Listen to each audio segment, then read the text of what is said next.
नमस्कार। उत्तर प्रदेश के हृदय स्थल में जहां पवित्र यमुना नदी बहती है और वातावरण प्राचीन रहस्यमय ऊर्जाओं से गूंजता है, वहां निवास करते थे एक संत जिनका जीवन चमत्कार, ज्ञान, देवी कृपाओं का अनूठा संगम था। नाम था देवराहा बाबा। एक योगी, सिद्ध पुरुष और आध्यात्मिक प्रकाश के प्रतीक। उनकी कहानी समय की सीमाओं को पार करती है, जो सुनने वालों को देवी रहस्यों के प्रति विस्मय से भर देती है। इंदिरा गांधी से लेकर जॉर्ज परचम, डॉक्टर राजेंद्र प्रसाद जो राष्ट्रपति थे, उन तक बड़े बड़े उनके भक्त थे। देवराहा बाबा का जन्म कब हुआ है कोई नहीं जानता। इतिहास के पन्ने इस मामले में खामोश हैं और लोक कथाएं भी उनके मूल तत्व के बारे में पूछे जाने पर ठिठक जाती हैं। कुछ तो 900 वर्ष से अधिक जीवित होने का दावा करते हैं, कुछ जीवन काल 250 से 500 साल मानते हैं। उनके भक्त मार्कंडे सिंह बताते हैं उनका जन्म किसी माँ के गर्भ से नहीं बल्कि पवित्र यमुना के जल से वो अवतरित हुए थे। मानव देवी तत्व के अवतार देवरिया जिले के माइल गांव में वह एक जीवंत रहस्य थे, जिनकी आयु उनकी बुद्धिमत्ता की तरह आशीष थी। देवराहा बाबा का समय और मृत्यु पर उनकी सिद्धियों का साक्षी था। प्राचीन खेचरी मुद्रा के अभ्यास से उन्होंने भूख उम्र पर नियंत्रण पा लिया। वह केवल दूध, शहद और नारियल के रस पर जीवित थे। उनके अंतिम वर्षों में भले ही उनका शरीर को झुक गया था, उनकी आध्यात्मिक शक्ति ऐसी थी कि हजारों लोग उनके दर्शन के लिए खींचे चले आते थे। 4 लकड़ी के खंभों पर टिका एक साधारण मचाना जो देवराहा बाबा का सिंहासन था, वो स्थान जहां चमत्कार रोज घटते थे और भक्त नीचे एकत्र होते, उनकी नजरें उस संत पर टिकी रहती जिसका एक इशारा प्रकृति के नियमों को भी चुनौती देता प्रतीत होता था। सबसे विस्मयकारी चमत्कार उनका प्रसाद, फल, मेवा और मिठाई थे, जो शून्य से प्रकट होते, मचान के खाली हिस्से पर हाथ फेरते उनके हाथ में प्रसाद आ जाता, जिसे देख भक्तों की आंखें आश्चर्य से चमक उठती। यहाँ कहाँ से आता, ये कहाँ से आता, लोग सोचते। उनके हृदय श्रद्धा से भर जाते। कईयों का मानना था इसका रहस्य उनकी खेचरी मुद्रा की सिद्धियों में छिपा था, जो उन्हें भौतिक सीमाओं से परे ले जाती थी, जहाँ से वो देवी उपहार लाते थे। वीडियो देखिए और समझिए। यह मचान केवल एक आसन नहीं था, यह एक पवित्र स्थान था जहां असंभव संभव हो जाता था। देवराहा बाबा अपने आशीर्वाद से अनोखा तरीका देते, अपने पैर से भक्तों को सिर पर रखकर और आश्चर्य देवी प्रेम का अनुभव भी कराते, जो अनंत काल तक गूंजता रहता। देवराहा बाबा का प्रकृति से भी रिश्ता था और इसकी कहानियां भी है। उनके आश्रम के आसपास उगने वाले बबूल के पेड़, जो अपने कांटों के लिए कुख्यात हैं, उनकी उपस्थिति में कांटा विहीन हो जाते, यानी बबूल में कांटा नहीं होता। और तो और उन बबूल के पेड़ों से सुगंध भी निकलती, जो वातावरण को पवित्र कर देती। ऐसा लगता है वह मानो पेड़ पौधे भी उनकी देवता का साक्षात नतमस्तक हो जाते।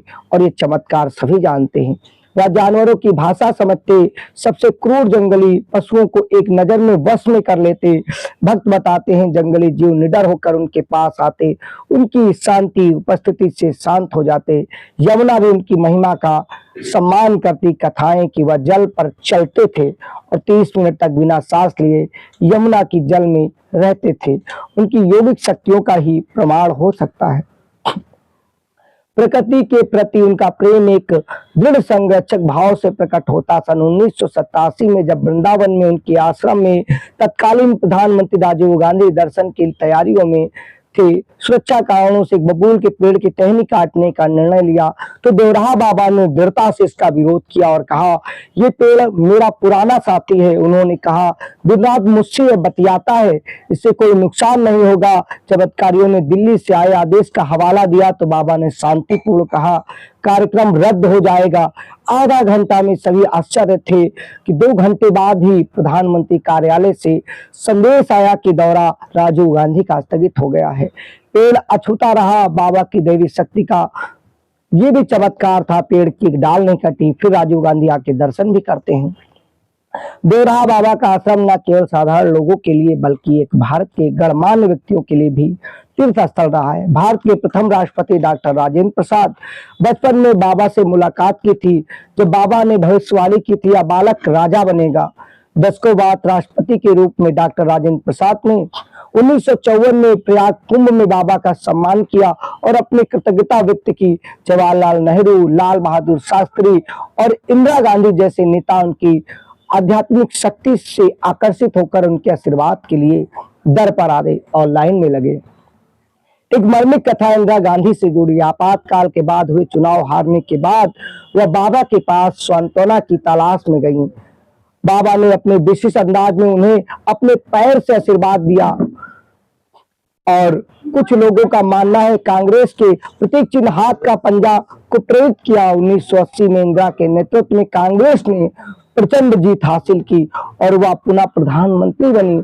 उनकी बाबा के आशीर्वाद में आस्था दृढ़ हो गई थी, क्योंकि उससे पहले उनकी 5 राज्यों में तो जमानत जब्त थी। यहाँ तक कि राजघराने भी उनकी आभा से अछूते नहीं रहे। 1911 में जॉर्ज परचम भारत आए तो उन्होंने अपने पूरे परिवार लाव लश्कर के साथ देवरिया के माइल गांव में बाबा के आश्रम में दर्शन किया। यह यात्रा प्रथम विश्व युद्ध के मंडराते खतरे के माहौल के बीच भारतीय जनता को ब्रिटिश शासन के पक्ष में करने का प्रयास थी।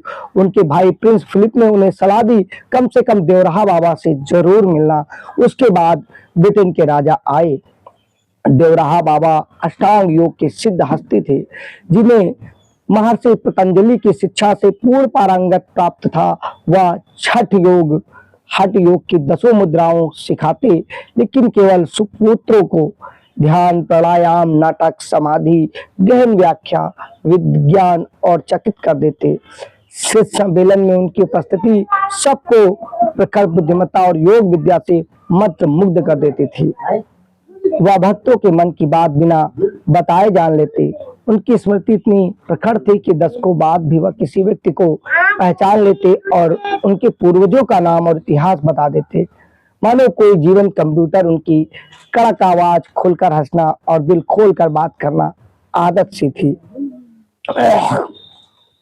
देवराहा बाबा का जीवन पर्यावरण और वन्य जीव के प्रति अनुराग का प्रतीक रहा।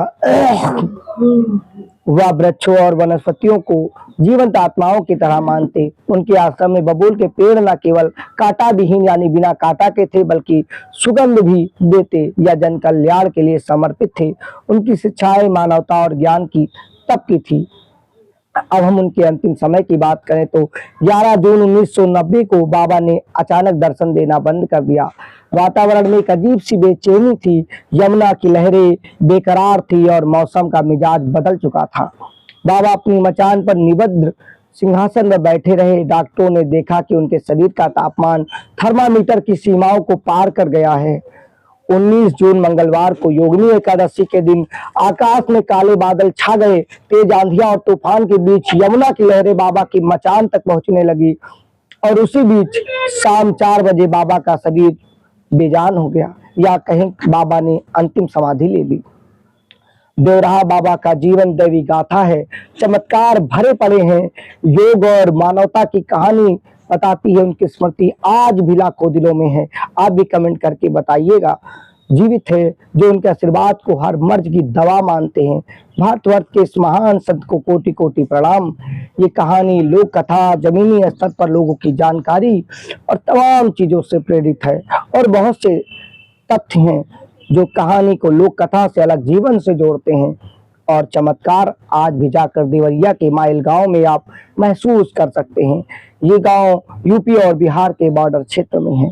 विशाल की रिपोर्ट में आगे हम बिहार चुनाव के बाद यहां जाकर दर्शन करने की कोशिश करेंगे और बिहार के पल पल की खबर और चुनाव भी लेकर आएंगे। विशाल की रिपोर्ट में ऐसी ही जानकारियां मिलती रहेंगी। जय हिंद।